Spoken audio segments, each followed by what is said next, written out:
Hello, sir. Nice to meet you. First thing I want you to know is I love men. Oof.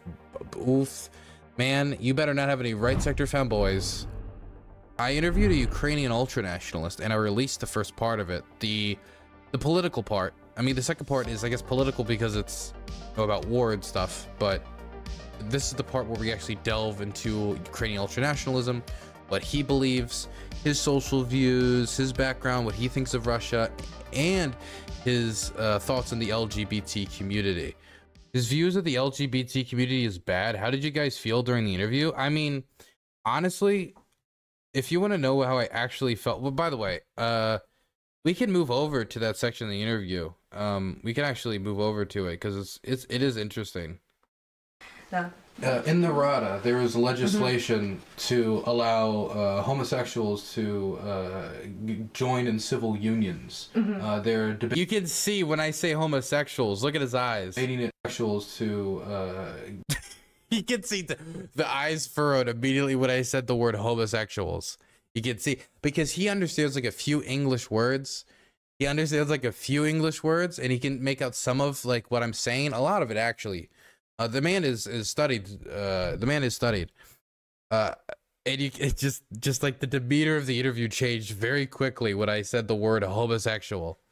And let's just, you know what, let's just skip into it a little bit. Let's you can see how he's talking.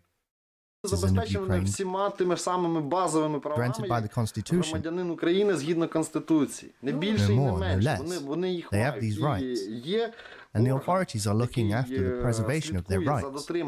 You can see how like he gets very into it, very intense. Rest of the interview, he was kind of like a little bit more low key, not like low key in the way like he's like hiding his power level or something, but more like he was a lot more calm. But this interview, this section really got him energized, and it kind of got him like into it for the rest of the interview as well. So in one way, it kind of was like, I don't know, like a 5-hour energy, like a kickstart into him.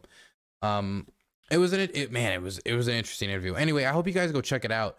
We interview a Ukrainian right sector fighter, one of the far right Ukrainian soldiers. I'll post it right now in gutter chat, and I'm sure somebody will post it in site chat because site chat doesn't need me to give them a handout because they pull themselves up by their bootstraps because they're amazing. Anyway, I hope you guys go check out the interview. I've heard a lot of positive feedback about this interview, and so I think this interview style I'm going to continue. I'm really happy with it. I'm really happy with my interview style here. I'm guessing you didn't tell him you were gay? No, I'm not going to tell him that I was gay. Why would I need to be like, hello, sir. Nice to meet you. First thing I want you to know is I love men. Oof. Man, you better not have any right sector fanboys or I'm on the prowl. Like, what was I? No, I'm not going to tell him that. What was I going to say to him? Like, yeah, I love the guys, man. I'm sorry. It is what it is. What do you think about, what was I going to say? Sir, I'm gay. Thoughts? What I did. No, yeah, I was not going to ask that. Do you think this kind of reporting may antagonize you with certain Ukrainians? No, honestly, I was getting actually a very positive response from Ukrainians. Very positive. And you want to know why? Number one, and I think a lot of people wouldn't have thought this for some reason, but Ukrainians are perfectly willing to have a sit-down, reasonable conversation about the ideological beliefs of the Ukrainian far right and groups like Right Sector. They are perfectly willing to do that. Absolutely. What they are worried about is people using these groups to feed into Russian narratives like Nazis lead the country, Nazis control the country, Nazi-dominated Ukraine. Right? And so as long as you don't feed into these narratives and you have a responsible conversation outside of that, where you just like tell the honest truth and you sit down and you get these beliefs directly from the source, they're quite fine with that. And in fact, the response I got was very positive from most Ukrainians, saying like, this is a good interview. Stuff like this in English is extremely important. And yeah, I know a lot of right sector fighters that are basically just like this guy. This correlates with my lived experience. Obviously, this is one person in right sector. This is not the entirety of right sector. This is a microcosm of right sector. But I got a very positive response from the Ukrainian community. I thought I was going to get more negative feedback. I thought I was going to get more people like, Dylan, you talked to a soldier who is very far right. Why did you platform him? How dare you? Which to me seems like a silly, and I did get some of that actually. I think we have a post right here. If you platform fascists like this, you're a fucking idiot. I mean, I don't know how to put this lightly, but like, there's a historical reason to interview those who are fighting wars, especially ones who will fight important battles like Bakhmut and fighting the Wagner Group. There's also an important reason to have this conversation. The only conversation that's being had about this in the West is dominated by pro-Russian narratives. So let's have a sit-down, honest conversation about it. And how are you going to have a sit-down, honest conversation about what right sector believes if there's no content out there where you can actually listen to it from the source? And in this video, I'm sourcing directly off of Right Sector's website. But even that, in my mind, isn't enough, because what? Google Translate is going to be my interpretation of Ukrainian ultranationalism and the motivations and thoughts and actions behind these people? No, I don't buy that. I believe that there is a journalistic reason to interview people like this. Definitely when they're actively participating in history. That doesn't mean that it has to be like a fluffy interview where I'm like, hey, Mr. Right Sector man, why do you sling so much dick? Right? Like, it doesn't need to be like that. That's why, like, I actually talk to people who are not pro-right sector, Ukrainians who are anti-right sector, or like don't like the organization's values or against them. I talked to queer Ukrainians in preparation for this interview, and that is actually what, like, I think a good like at least 20 to 25% of this interview is just stuff that they recommended me ask him, outside of stuff that I wanted to like go out there and ask him.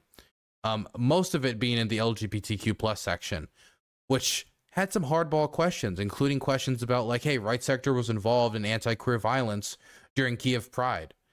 Some people are afraid that once all this is over, Right Sector could return to those activities. What do you think of that? And then, you know, he kind of avoided the violence question, but basically said, like, you know, why are the gays so loud? That's basically his response, which I do think it's important to show that perspective, not because, wow, this is a great opinion, but for us to better understand the motivations and ideological leanings of those who hold those beliefs. It's important to talk to people like this and find out what they actually believe, not what other people say. I saw some people saying, Dylan, how dare you platform him? Number one, what's he going to do? Start like a YouTube channel? What is he going to become a political streamer? Is he going to, what is he going to, he's going to hijack Hippy Dippy. He's going to, what, he doesn't have a platform. He's a soldier who, by the way, is anonymous outside of the Yaroslav name. He has a mask on his face, for God's sakes. He's not building a platform. As for the ideas that he pushes forward, I think that, you know, when you ask somebody a tough question, that necessarily will not benefit them. I mean, not necessarily negative either, but it won't necessarily just benefit them as like an unopposed, uncritical platform. We had critical questions to ask him, and like, what's the fear? That my fans are going to hear him say cultural Marxism a few times and they're going to go join him? They're going to go join Right Sector? Is that the idea? Like, a good 1/5 of this just sounded like a Jordan Peterson video, if I'm being completely honest with you. Love the idea this guy becomes the next Twitch sensation. He like debates Hassan. He debates Hassan. Hassan loses because he's Hassan. Yeah, I don't think that's happening. Like, I mean, look at this for a second. And I'm like, just to show how ridiculous this is. ISIS interview. How ridiculous this kind of like virtue signaling grandstanding about this is. Look at this. ISIS interview. Right here. There's other ISIS interviews as well online that I've seen. Western jihadist on why he fights. Have a rare look at why the FBI is so concerned about Western fighters in Syria. Our Clarissa Ward managed to get inside Syria, where ISIS and other rebels are fighting amid the chaos. So you're telling me that CBS Evening News can interview literal terrorists, right? Like, and by the way, Right Sector, not equivalent in any way to ISIS. I'm just showing this as a point. They can interview fucking ISIS, like that's like putting bombs in like children's hospitals, blowing it to smithereens for God in their mindset. But I can't interview this right sector guy. It just seems, I don't know. It just seems a little silly to me, man. I guess there is valid criticism that the people doing these interviews should be trained journalists. I don't agree with that stance, though. Well, then that's just like elitism, isn't it? It's like, Dylan, you didn't have a degree, therefore you can't do journalism. Which, I don't know, man. Like, as sympathetic to the idea of like we're always learning and I'm always growing, right? I feel like, no, I've done some journalism, documented some war crimes. I feel like I can interview this guy. Not to mention, it's not my first rodeo talking to somebody right-wing that I politically disagree with virulently. It's not my, and it's also not my first time asking tough questions in that environment. And by the way, I was asking these questions about right sector violence toward the LGBTQ plus community in a right sector base. I don't know if you guys know this. The video in question, this is in their base.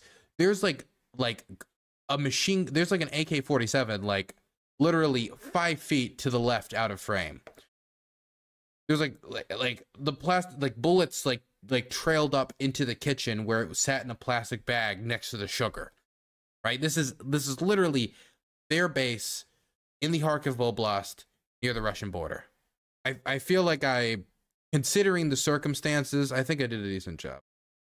I'm happy with my job. Not everybody needs to be happy with my job, but I'm happy with my job. Something I was really happy with is somebody responded to this video saying, I enjoyed how raw, and unfiltered this was, and how authentic it was. Like you were really peering into a world that a lot of like media hasn't shown. And that was the comment that I think I enjoyed the most.